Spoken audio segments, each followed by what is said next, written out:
At 6 in the morning, her screams tore through the hallway like shattered glass. My mother-in-law's voice high, furious, and Wall bounced off every door as if she owned the whole building. "You changed the lock?" She hammered on my door like it should open out of fear alone. Behind her, my husband stood there rubbing his eyes, already irritated with me, as usual. "Have you completely lost your mind?" he shouted. I didn't respond. Instead, I handed him the envelope I'd saved for this exact moment. He snatched it from me, and the second he opened it, everything I'd stayed quiet about finally roared louder than she ever could. The path they never saw coming. It's strange how love hides danger. When I first met him, he wasn't a monster, just a man who knew how to look gentle when he wanted something. He held doors, remembered my coffee order, pretended he cared. His mother adored me because she thought she could mold me. She didn't realize I grew up learning how to survive people exactly like her. But love turns realists into hopeful fools, doesn't it?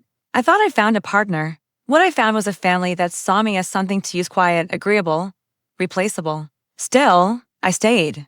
Hope makes even the strongest people foolish. The discovery, the unraveling, started small. Little inconsistencies. Late nights at work that never showed up on his calendar. His mother suddenly inserting herself into decisions that belonged to me, our money, our furniture, even plans for future kids. Then came the messages he tried to delete. A hidden chat. A location sent at 3 in the morning. A photo of him with a woman I'd never seen. Captioned, "Your wife bought this tie. Cute. Wear it for me tonight." My heart didn't break. It shifted. The shock melted into something colder and sharper, not anger, strategy. The shift, no yelling, no tears. No demanding answers from people who had already shown me exactly who they were. I chose silence. Silence let me watch, measure, learn the cracks in their arrogance. His mother acted like she was the one married to him. He gave her access to everything, our home, our bank accounts, our future. They loved control. So I made a plan that required only one thing, taking it back. The execution. First, the legal steps. Quiet meetings. Copies of messages. Financial records. They assumed I noticed nothing. I had recordings of her calling me property, acting like she ran her home. Second, the apartment. I bought it my name only. They never bothered to check. They just assumed anything he touched belonged to him. Or worse, to her. So yes, the locks changed. Not out of spite, out of ownership.